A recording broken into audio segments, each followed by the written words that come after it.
ကကျွန်တော်တို့ဘောလုံးစားရဲ့ပွဲချုပ်သုံးချက်စီစဉ်ရနေပြီးတော့ပြင်နေကြိုးလိုက်ပါတယ်ကျွန်တော်တို့ပွဲချုပ်တွေမခံမှန်းရလဲဒါဒီကိုဗစ်ကာလအတွင်းပေါ့နော်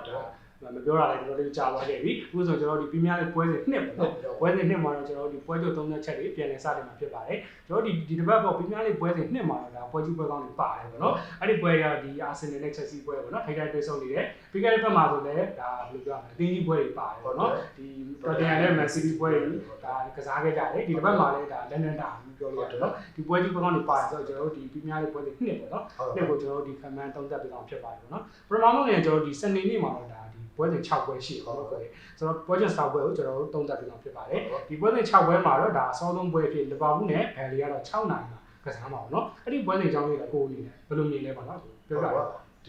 ပွဲစဉ်နှစ်မတိုင်ခင်ပေါ့နော်ဟုတ်ကဲ့ပွဲစဉ်1အကြောင်းလည်းနည်းနည်းတော့ပြန်ပြီး review ပေါ့နော်ဟုတ်ကဲ့ review အနေနဲ့သုံးသပ်မှာဆိုတော့ပြီးခဲ့တဲ့ပွဲစဉ်1တုန်းကဒီ Man City ပေါ့လက်ရှိ Champion Man City နဲ့ Arsenal ကလွယ်ပြီးတော့အသင်းကြီးတွေအကုန်လုံးနိုင်တယ်ဟုတ်ကဲ့ဒီ Man City ကတော့ Tottenham ရှုံးသွားတယ်ပေါ့နော် Arsenal ကတော့အဖွင့်ပွဲမှာ Brentford ကိုရှုံးသွားတယ်ကျန်တဲ့ဒီ United တို့ဒီ Chelsea တို့ကတော့ဂိုးပြတ်အနိုင်တယ်ပေါ့နော် Liverpool လည်းဂိုးပြတ်အနိုင်တယ်အခုဒီပွဲမှာဒီပွဲစဉ်နှစ်ရောက်ရတယ်ဒီအသင်းကြီးထိတဲ့တွေ့ဦးမှာဆိုတော့ Premier League ပွဲစဉ်က Premier League ပြိုင်ပွဲပေါ့နော် Premier League ပြိုင်ပွဲကတော့စရရဒီလုံးဝအကျိတ်အနေနဲ့ရခုံကိုလည်းကောင်းတယ်ပရိသတ်တွေလည်းလုံးဝအကျိုက်တွေ့ခဲ့တယ်ပေါ့နော်ပွဲစဉ်တွေတော့ဂိုးတွေအများကြီးသွင်းကတွေ့ရတယ်အခုဒီပွဲမှာလည်းဒီစနေညပေါ့နော်စနေညနေ6နာရီစပြီးတော့လီဗာပူးပွဲနဲ့စဖွင့်မယ်ပြီးတော့ဒီသတင်းစာညမှာဒီ West Ham Leicester ပွဲနဲ့စပိတ်နေပေါ့နော်ပထမဆုံးဒီလီဗာပူးပွဲကိုပြောမှာဆိုတော့လီဗာပူးကတော့ပွဲစဉ်တွေတော့သူကဒီစနေညနောက်ကျပွဲပေါ့နော်နောက်ကျပွဲဖြစ်ဒီ Norwich အိမ်ပွဲမှာတော့ကန်ရတယ်ဒါပေမဲ့အမှားရမရှိဘူးတတော်တန်နဲ့3ခုပြတ်နဲ့နိုင်ခဲ့တယ်အဓိကတော့ပို့ပြီးအားသာကောင်းတာကသူတို့ရဲ့တိုက်စစ်မှုတွေ3အောင်ဆိုလို့ပေါ့နော်တဝိုးစီသွင်းနိုင်ခဲ့တယ်မာနေကလည်းအဲ့မှာဂိုးမသွင်းနိုင်ဆိုပြီးမာနေကလည်းခြေတန်းပြနိုင်ခဲ့တယ်ဆိုတော့ဒီလီဗာပူးတိုက်စစ်ကတော့ပြီးခဲ့တဲ့ຢာဒီကတည်းကပို့ပြီးတော့ကောင်းလာမယ့်အနေအထားမှာရှိပါတယ်ဟုတ်ကဲ့ဒီလီဗာပူးကတော့ဒီလူအင်အားပြန်တောင်းလာတယ်เนาะဒီဘန်ဒိုက်တို့ဒါဒီမာတစ်တို့လည်းပြန်တလားနိုင်တယ်အားမျိုးကိုယ်နဲ့မှာလည်းဟန်နာဆန်တို့တရားကိုကလည်းမကြခင်ပြန်ပါမဲ့နေကြမျိုးဆိုတော့လူရင်းကတော့ပြန်တောင်းလာပြောတယ်เนาะဒါပေမဲ့လည်းပြည်သက်တွေကသူအပြောင်းရွှေ့မှာဒါကစားသမားတစ်တွေမဟုတ်ဘူးဆိုတော့သူကနည်းနည်းလေးတော့စိတ်ပြစ်နေတာเนาะဒါပေမဲ့ဒီ club ကတော့ပြောတာလေသူ့မှာအတင်းကတောင်းတင်ပြီးတာเนาะတောင်းတင်ပြီးတာဒီအတင်းနဲ့ပဲပြိုင်သွားမယ်ဆိုပြီးတော့သူကတော့အာမခံထားတဲ့အနေအထားမျိုးဆိုတော့စောင့်လို့ကြည့်ရတယ်အပွဲပွဲတွေတော့ဒါတော်တော်လေးပေါ့เนาะဒီဘန်ဒိုက်တို့ပေါ့ပြန်ပါလာတဲ့အနေအထားမျိုးမှာကစားကောင်းနဲ့ကစားပြီးတော့ဒီ return ကောင်းပြန်ရတဲ့အနေအထားမျိုးတော့ရှိနေတယ်ဒီဘန်လေးကပေါ့နော်ဒါဖွင့်ပွဲစဉ်မှာတော့သူကအမှတ်ပလာပဲရထားတယ်ဒီလိုဆိုတော့ဒီပွဲမှာတော့ပြန်ကန်မလားပေါ့နော်ဒါပေမဲ့လည်းဒီလဘောအိမ်ဝေးဖြစ်နေတာဆိုတော့ဘန်လီနည်းနည်းတော့ဒါမျိုးလေးချက်ကတော့နည်းနည်းလေးနည်းလို့ပြောရတယ်ဟုတ်တယ်အဓိကတော့လဘောကဒီလိုရာဒီမှာကိုနာတစ်တယောက်ပဲပေါ့နော်တော့လည်းခေါ်ထားရှိရဲဒါပေမဲ့အဓိကတော့ဒီ Van Dijk တို့ဒီ Gomez တို့ Matip တို့ပြန်ကစားနိုင်တာသူတို့အတွက်ကစားသမားတွေခေါ်ရဲသူတို့ပေါ့နော်ယုံကြည်မှုလည်းပို့ပြီးတော့ရှိတာလေမနေ့ကတည်းကဆိုင်ခံချက်ပိုင်းကယုံကြည်အဓိကတော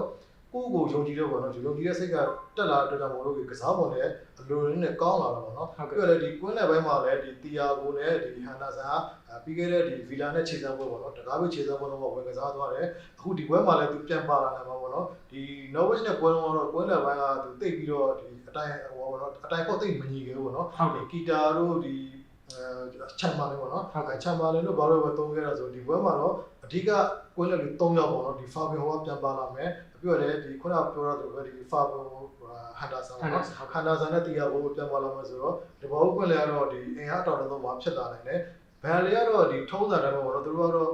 ဒီပရီးမီးယားလဲဆက်တော့မှာပဲအမြင့်ဆုံးရက်တည်နိုင်မယ့်အနေထားအသင်းကြီးတွေကိုနိုင်တော့ခံကြရမယ်အိမ်ကွင်းမှာရတော့အမှတ်ယူတော့ပေါ့နော်အဝေးကွင်းမှာဆိုရင်တော့သူတို့ကဒီဘက်မှာလည်း cancel ပိတ်ကစားတာမှသိကြပါတယ်ဟုတ်ကဲ့ဒီပွဲတွေနေထားကြည့်မယ်ဆိုတော့ဒါဘယ်လိုပြောအားလုံးကတော့လပောက်ပဲပေါ့နော်ဒီ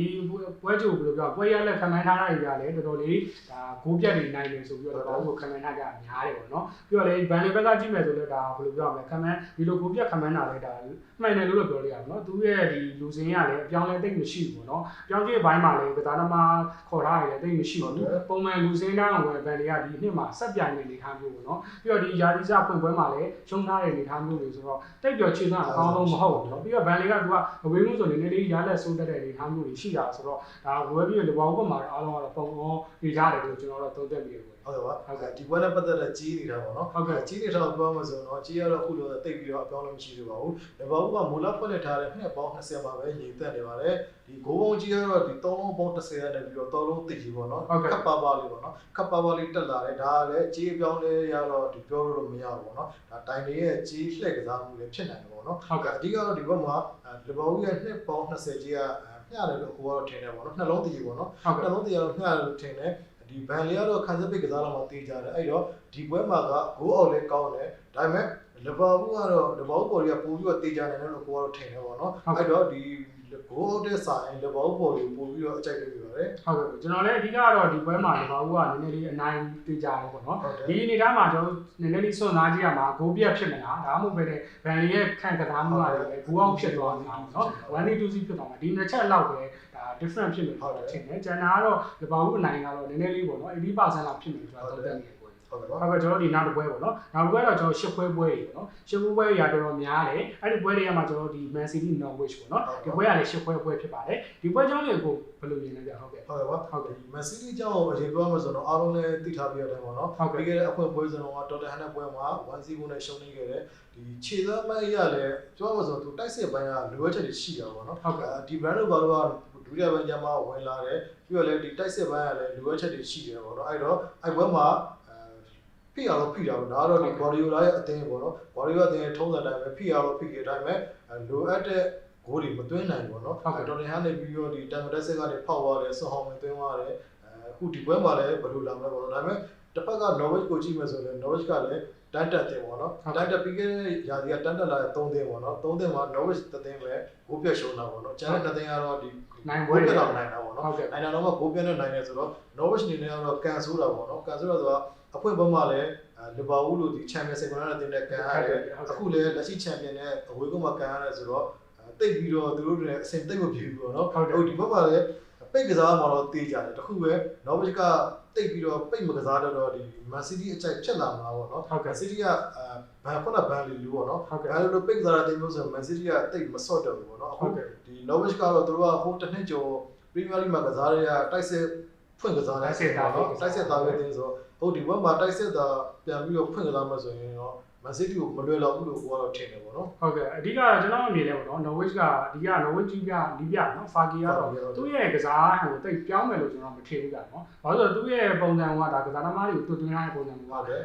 ်အန်ဝင်နေပြီပေါ့နော်အန်ဝင်နေပြီသူဒီတိုင်းကိုပဲပြင်းပြလေးမှာဆက်ကစားမယ်လို့ကျွန်တော်ထင်တယ်ကြနော်ဆိုတော့ဒီဘက်မှာလည်းဒီဘယ်လိုပြောမလဲပြီးခဲ့တဲ့ level ပွဲမှာဆိုလဲနည်းနည်းလေးပေါ့နော်ဒီလေဘောင်းနဲ့ရှင်ကစားနိုင်တဲ့ကစားအကွက်လေးနည်းနည်းလေးတွတ်တွေ့ရတယ်နော်မစိုးကောင်းတယ်ပေါ့နော်အဓိကလိုအပ်ချက်ကရှေ့မှာတိုက်စစ်မှုပုတ်ကီတို့ပါတော့နည်းနည်းလေးဂိုးသွင်းရနဲတယ်နော်ဒီလောက်ပဲအဓိကအားနည်းချက်ကသူရဲ့တိုက်စစ်ဖြစ်နေတာပေါ့နော်အသင်းလိုက်ကစားရင်ကျွန်တော်မြင်ရတော့မစိုးလို့ပြောလို့ရတယ်လေဘောင်းလိုအသင်းမျိုးပေါ့နော် present ကစားနိုင်တဲ့အသင်းကိုတော့မှရှင်ကစားနိုင်တာလေးတစ်ချက်တွတ်တွေ့ရတယ်ဆိုတော့တော့ဒီပွဲမှာ Norwich ကတိုက်စစ်အသားပေးပဲပို့တော့ရှိရထင်တယ်ပြီးတော့ဒါပေမဲ့လည်းဒီချက်ကလည်း Man City ကိုကြိုက်တယ်အခုပြောသလိုဒီပြီးခဲ့တဲ့ပွဲမှာ Tottenham ကဒါကတော့ကောင်းတာပိတ်ကစားပြီးတော့ကောင်းတာတက်ကစားတဲ့အသင်းဆိုတော့ Man City ခံလိုက်ရတယ်ဒါကတော့ဒါဖြစ်တင်တယ်နော်ဒီပွဲမှာတော့မဟုတ်ဘူး Norwich ကတော့ကျင်းနေပေါ့တိုက်စစ်ဖွင့်ကစားမှာဆိုတော့ Man City ကိုကြိုက်မှာဖြစ်မလားဘူးဒါပေမဲ့တစ်ချက်တော့ရှိရနော် Man City ကဒီဖွင့်ပွဲမှာကျွန်တော်တိတ်အားမရဘူးเนาะခဏကပုံစံမျိုးတိတ်မတွေ့ရဘူးကစားသမားတွေနည်းနည်းလေးအင်လိုက်အားတိုက်တယ်เนาะကစားတဲ့ပုံစံမျိုးလေးမတွေ့ရဘူးပြီးတော့ဒီ Guardiola ကိုယ်တိုင်းပေါ့เนาะကျွန်တော်အနေနဲ့နည်းနည်းမတဲပွဲဘူးလားเนาะ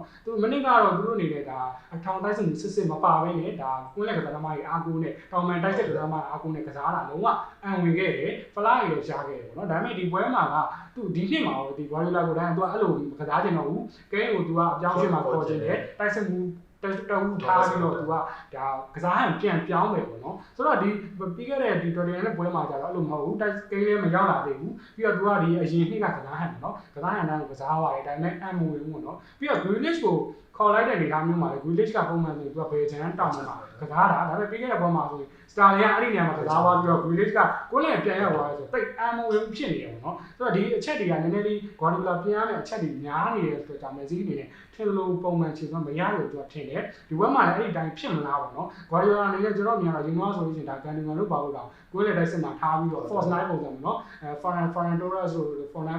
Force 9ပုံစံကစားပြီးတော့ထားခဲ့တာအဆင်ပြေတယ်အန်လည်းဝင်ခဲ့တယ်အဲ့ဒီပုံစံကလည်းခုထိတော့တားကြနေသေးတယ်ပေါ့နော်အဲ့ဒီပုံစံလေးထပ်ပြီးတော့ပြန်ကစားမယ်ဆိုရင်ကျွန်တော်အဆင်ပြေလို့ထင်တယ်အဲ့လိုမဟုတ်ဘူးပေါ့နော်ဒီ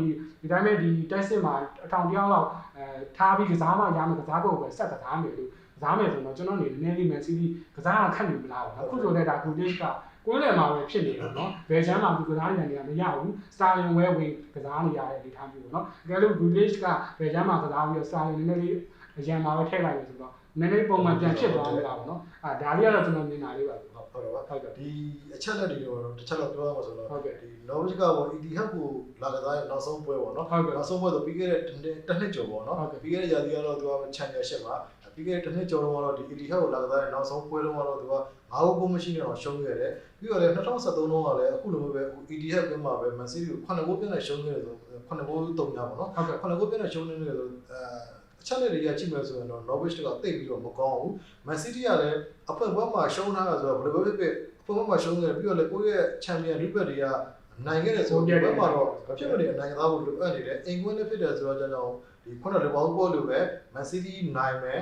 ဒီကစဉ်းစားမှာကကြေးအောင်ပေါ့နော်ကြေးအောင်ကြည့်ရမယ်ကြေးရလဲ Man City က3လုံးအပေါင်း90ပေါ့နော်3လုံးပေါင်း90ဒီဖွင့်ထားတယ်နှလုံးအရှုံးသွားပေါ့နော်နှလုံးရှုံးတော့ဖွင့်ထားတယ်ပြီးတော့လည်းဒီဘက်ဂိုးပေါင်းကြေးရလဲ3လုံးအရှုံးပေါ့နော်3လုံးအရှုံးနဲ့နှလုံးရှုံးလို့ဆိုတော့နည်းနည်းတော့ဟာတော့ပေါ့နော်ခုနကဒ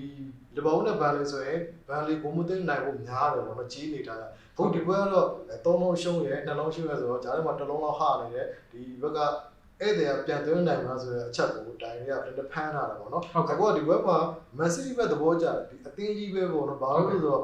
နီးမန်ကမ်းမှန်ရောက်ဆိုတော့ Man City ပဲနိုင်ဖို့များတယ်အနည်းဆုံးတော့ဒီ2ဂိုးပြတ်3ဂိုးပြတ်ပေါ့နော်အဲ့တော့ကိုကအပေါ်စီးနေကြည့်မယ်ဆိုရင်နေထားတယ်ဆို Man City ဘော်တွေပဲကြိုက်နေပါတယ်ဟုတ်ကဲ့ကျွန်တော်ဒီပြောတာလည်း2ပွဲညတာเนาะဒီတတိယပွဲက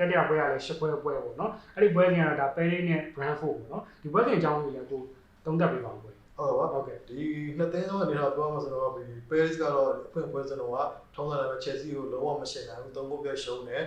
Brentford ကတော့ထူးထူးခြားခြားပဲ Arsenal ကိ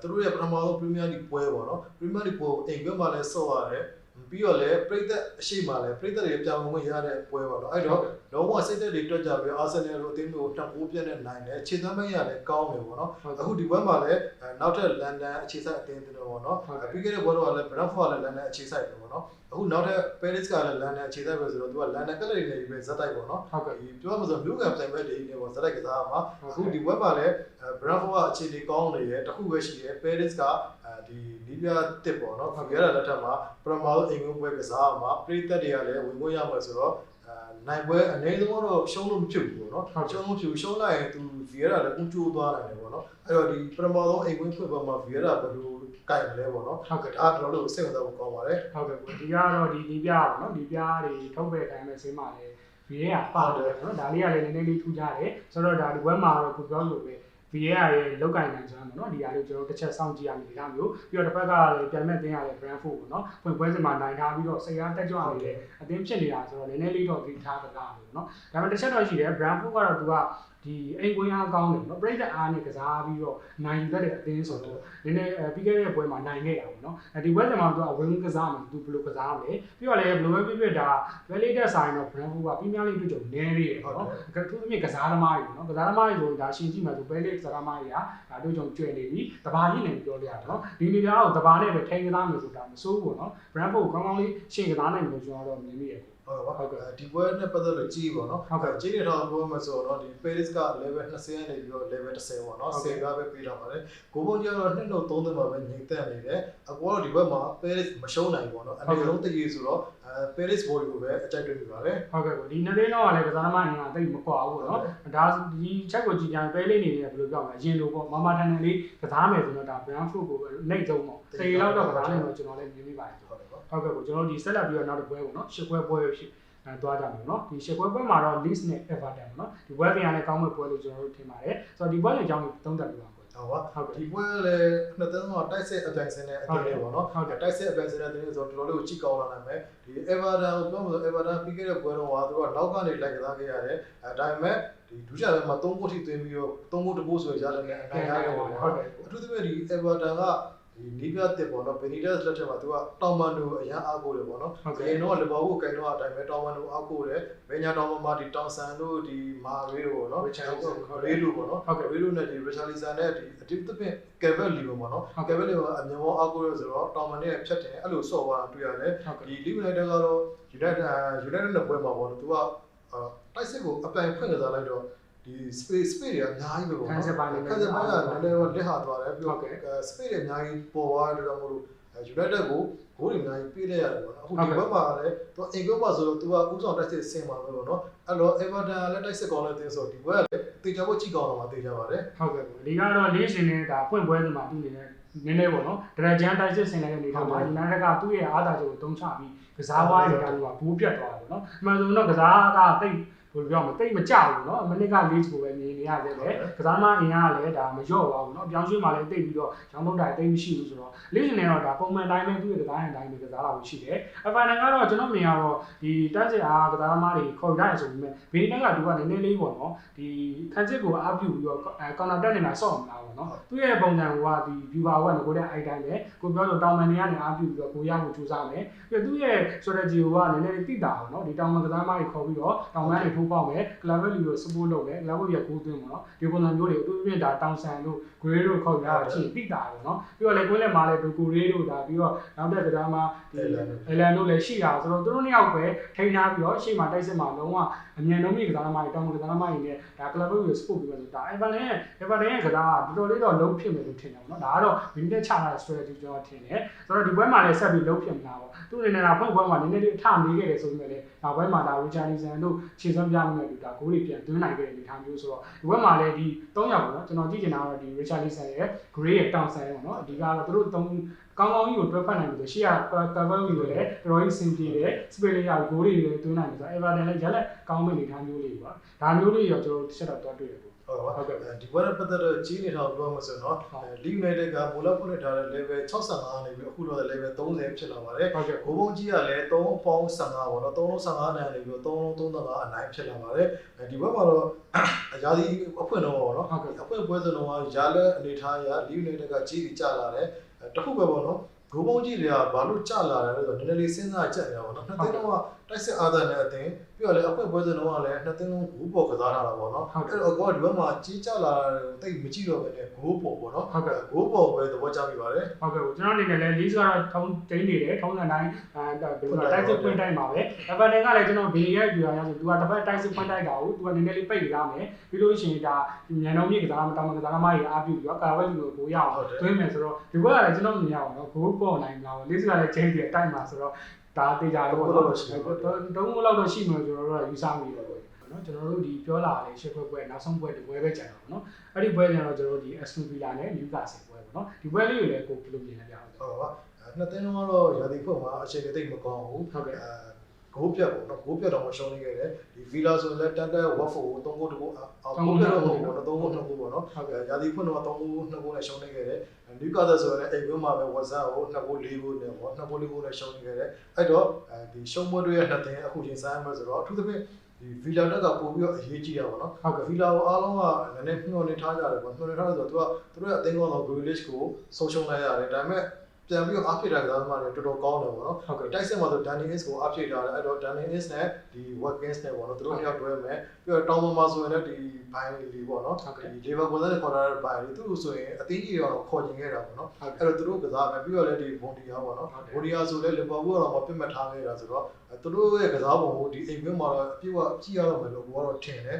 Newcastle ကလည်းအဖွင့်ပေါ်မှာတော့မစိုးကောင်းတော့ကောင်းတယ်ဒါပေမဲ့ခိုင်စစ်အားနည်းမှုတွေတော့ပေါ့နော်ဒီကိုနှစ်ကိုနဲ့တော့ရှုံးနေခဲ့တယ်အခုဒီဘက်မှာပြန်ပြီးတော့ပြင်ဆင်ရမှာဆိုတော့သူတို့ရဲ့အနေထားကတော့မစိုးဘူးလို့ထင်ပါတယ်ဟုတ်ကဲ့အဓိကတော့ဒီ Newcastle ပေါ့နော် Newcastle အနေနဲ့ဒါပြီးခဲ့တဲ့ပွဲမှာတိုက်စစ်ကမစိုးဘူးပြောလို့ရတယ်ခက်စစ်ပိုင်းအားနည်းချက်တွေနဲ့ပဲဒါ၄ဂိုး2ဂိုးနဲ့ရှုံးနေရနေတာမျိုးနော်ဗီလာကလည်းဒီတိုင်းပေါ့နော်ခက်စစ်ပိုင်းအားနည်းမှုတွေပဲသူတို့အနေနဲ့ဂိုးတော့ပြန်သွင်းနိုင်တယ်ဆိုပေမဲ့လည်းခက်စစ်ပိုင်းအားနည်းမှုတွေကဒါ3ခုပြက်လောက်ပြီးရှုံးသွားလို့မနေလိုက်ကြတဲ့အနေထားဖြစ်သွားတယ်နော်ဆိုတော့ဒီအနေထားမှာသူတို့နဲ့ခန်းစစ်ပိုင်းပေါ့နော်အနေချက်ကိုပြင်မယ်ဆိုတော့မစိုးလို့ပြောလို့ရတယ်လက်ရှိအနေထားကတော့ဒါသူတို့နဲ့ရဲ့နေထားတော့တိုက်စစ်ပိုင်းအောင်ကျွန်တော်မြင်ရပါတော့ဒါ Newcastle ကလည်းနည်းနည်းလေးပိုကောင်းလာပါတော့ဒါဖွင့်ပွဲတွေကြည့်ပြောတာပေါ့နော်လက်ရှိ Villa ရဲ့တိုက်စစ်ကလည်းနည်းနည်းလေးအသားမကျသေးဘူးဘာလို့ဆိုတော့သူလေးလည်းထွက်သွားတဲ့အနေထားမှာဒါတင်းရှိကစားသမားတွေနည်းနည်းလေးအံဝင်သေးဘူးနော်ဘိုင်လီတို့ကိုပြောလို့ဘိုင်လီတို့ဘွန်ဒီယာတို့ကလည်းခုဒီကစားမယ့်အနေထားမျိုးကတိတ်အများကြီးကစားရတယ်နော်ဆိုတော့ဒီနည်းနည်းလေးအံဝင်ညဖြစ်ဖို့ကလိုအပ်နေသေးတယ်ဒီ Newcastle တိုက်စစ်ကဘယ်လိုဖြစ်လို့နော် Villa တက်ဆိုင်နည်းနည်းလေးလုံးဖြစ်နေတယ်ကျွန်တော်ထင်တယ်သူပြောဒီ Messi Man တို့ဒီရှေ့ရပါတော့ Almiron တို့ Webson ဆိုလည်းတော်တော်ကောင်းတယ်ဂိုးတော်တွင်းသွားတယ်ဒါမျိုးဆိုတော့ Villa တက်ဆိုင်ကျွန်တော်ကတော့ဒီ Newcastle တိုက်စစ်ကခုတော့နည်းနည်းလေးတော့ update ဖြစ်နေတယ်ကျွန်တော်ထင်တယ် ဟုတ်ကဲ့ပါဒီပွဲနဲ့ဒီပွဲရဲ့ပေါ်ကြီးကိုပြောမှဆိုတော့ဒီဗီလာခုလို့ဆိုမူလဖွင့်မှုပေါ့နော်မူလဖွင့်မှု1ပေါင်65နေအခုလို့1ပေါင်90ဖြစ်လာပါတယ်ဂိုးပုံချင်းတော့3လုံးပေါင်90နေပြီးတော့3လုံးပေါင်60ဖြစ်လာပါတယ်အခုတော့ဒီဘက်မှာ body လက်စာနဲ့ goal ပေါ်ပေါ့နော်ဟုတ်ကဲ့ goal ပေါ်ပို့ပြီးတော့သဘောကျတယ်အနည်းဆုံးအပြန်အလှန်သွင်းကိုပေါ့နော်နှစ်သိန်းပေါင်းသွင်းကို3ခုအထိရှိနိုင်တယ်ဆိုတော့ကြောင့်မို့လို့အခုတော့ goal ပေါ်ကိုပို့ပြီးတော့သဘောကျနေပါတယ်ဟုတ်ကဲ့ပေါ့နော်ကျွန်တော်ဒီပြောလာလဲဒါရှစ်ပွဲပြီးသွားပြီဒါနောက်ဆုံးပွဲတစ်ပွဲပဲကျန်တော့တယ်ပေါ့နော်ဒီ Brighton နဲ့ Watford ဒါ7ပွဲပေါ့နော်အဲ့ဒီပွဲလေးကကိုယ်အနေနဲ့သုံးသပ်ပြပါတော့တော့မဆိုတော့ဒီပွဲစဉ်တတော်နှစ်သိန်းတော့အသေးသေးနိုင်ဝင်ရခဲ့တယ်ဟုတ်ကဲ့ Brighton ဆိုရင် Burnley ကွင်းမှာဥဆောင်ဖို့ပေးလိုက်ရတယ်ဒါပေမဲ့ခြေပါပွဲနဲ့နိုင်ဖို့လို့ပြောပြီးနှစ်ကိုတစ်ကိုနဲ့နိုင်တယ်ဒီ Watford ဆိုရင်လည်းတန်တက်ဆိုပေမဲ့နာမည်ကြီးပါတော့ပရိသတ်တွေစိတ်ဝင်စားနေတဲ့ Aston Villa ကို3ဂိုးနဲ့နိုင်တယ်3ဂိုးတစ်ကိုနဲ့ဥဆောင်ပြီးမှပေါ်ပြီးကနေ penalty ပေးလိုက်ရတာပေါ့နော်3-2ဖြစ်သွားဆိုတော့ပြောလို့တိတ်ပြီးတော့စိုးရိမ်စရာမရှိတဲ့အနေအထားနဲ့နိုင်သွားတယ်ပေါ့နော်ဟုတ်ဒီဘက်မှာနှစ်သိန်းတော့နိုင်ရတဲ့နှစ်သိန်းတော့ကစားမယ်ဆိုတော့နှစ်သိန်းတော့စိတ်တက်ကြွနေမယ်အထူးသဖြင့်ဒီ Burnley ရော Watford ဆိုလည်းတကြော့ပြန်တက်လာတာပေါ့နော်ဟုတ်တယ်လာချင်းကောင်းတဲ့အနေအထားမျိုးဖြစ်တယ်ဆိုတော့ဒီဘက်မှာလည်းသူအနေဆုံးတည်တမှတ်ကြဖို့တော့ဒီခံစားလာမှသိကြပါတယ်ဟုတ်ကဲ့ပေါ့နော်ဒီကျွန်တော်မြင်ရတယ်ဒီနှစ်သိန်းကဘယ်လိုပြောအသိငယ်ကြီးဆိုပြီးမဲ့လေပေါ့နော်ဒီတိုက်စစ်ဒီနေ့ဖွင့်ကစားတဲ့အသိလေးဒါ Brighton ဆိုလည်းဒါ Morpeo True Set တို့နဲ့ကောင်းတယ်ကြီးကောင်းတဲ့အသိပေါ့နော်ဒီ Watford ဆိုလည်းဒါစားလို့ပါလို့ရှိတဲ့အနေအထားမျိုးဆိုတော့ဒီပွဲကလည်းဂိုးများနေနေမျိုးမလားပေါ့နော်ရှော့လို့မရဘူးအသိငယ်ကြီးဆိုပြီးတော့ဒါ shot တော့လို့မရဘူးသူတို့တွေကငကိုတွေကခန်းစစ်ပိတ်သားတဲ့အသိမဟုတ်ဘူးပေါ့နော်ဒီဖွင့်ကစားတတ်တဲ့ပြီးတော့ဒီနည်းနည်းလေး entertainment ပေးတဲ့အသိတွေဆိုတော့ကျွန်တော်လည်းဒီပွဲကိုနည်းနည်းအောင်စောင့်ကြည့်နေတယ်ဟုတ်ကဲ့အခုဒီပွဲနဲ့ပတ်သက်တဲ့ကြီးပေါ့နော်ကြီးနေတော့ပြောမှဆိုတော့ Brighton ကနေပြီးအခုလို့ဆို1ပေါင်65မှာပဲငြိမ်သက်နေပါတယ်ဂိုးပုံကြီးကလည်း2.35မှာပဲငြိမ်သက်နေတယ်အဓိကတော့ Brighton အကြီးကိုနည်းနည်းလေးစိတ်ဝင်စားမိတယ်ပေါ့နော် Brighton ပြီးခဲ့တဲ့ရာသီကပြောလို့ဒိုင်နီတော်တော်ကြိုက်တယ်ထင်တယ်ပေါ့နော် Brighton ကိုဘာလို့ဆိုဒီ Brighton အကျိုးမှုတွေကနည်းနည်းပြင်းတယ်ပြီးခဲ့တဲ့ပွဲစဉ်တော်ဆိုလည်း Burnley နဲ့ Brighton တိတ်မကွာဘူးပေါ့နော်အသင်းရှင်တွေတိတ်မကွာဘူးဒါပေမဲ့အဝေးကမှာ Brighton နေပြီးတော့ပြ90ကြောပြီးတယ်ပေါ့နော်တကယ်လည်းအောင်သွားတယ်အခုလည်းအိမ်ကွင်းဖြစ်ပေမဲ့ဒီ Watford နဲ့ Brighton ဆိုတာကလည်းတိတ်မကွာဘူးပေါ့နော်ဟုတ်တယ်ပြီးတော့လည်းတစ်သင်းလုံးကအဖွင့်ပွဲမှာနိုင်ရတဲ့အသင်းတွေမှန်ဆိုတော့ level 80-80လောက်ပဲပေးနေတာပေါ့နော်အခုစဖွင့်နေတာ1ပေါင်65ဖွင့်ထားတယ်ဆိုတော့ Brighton နိုင်ဖို့တော့များတယ်လေကိုကထင်တယ်ပေါ့နော်အဲ့တော့ကိုကဒီဘက်မှာ Brighton ဘောကိုအကြိုက်တယ်ပြီးပါတယ်ဟုတ်ကဲ့ပါဟုတ်တယ်နှစ်သိန်းလုံးကလည်းဒါကစားမှရမကွာဘူးဆိုတော့ဒီလေးတော့ခဏခက်တယ်ကြေးရတော့ဒါ Brighton ဘက်ကနေထားပြီနော်ဟုတ်ကဲ့ပါကျွန်တော်ပြောခဲ့ရတော့ဒါစနေညပေါ့နော်ဒီနေ့ပွဲစဉ်နှစ်မှာကစားမယ်စနေညမှာကစားမယ်နော်ဒီပွဲအကြောင်းသုံးသပ်ပေးကြဖြစ်ပါတယ်ကျွန်တော်ဆက်လက်ပြီးတော့အပိုင်းနှစ်ပေါ့နော်ဒီနေ့ပွဲစဉ်တွေကိုသုံးသပ်ပေးတော့ဖြစ်ပါတယ်ဗျ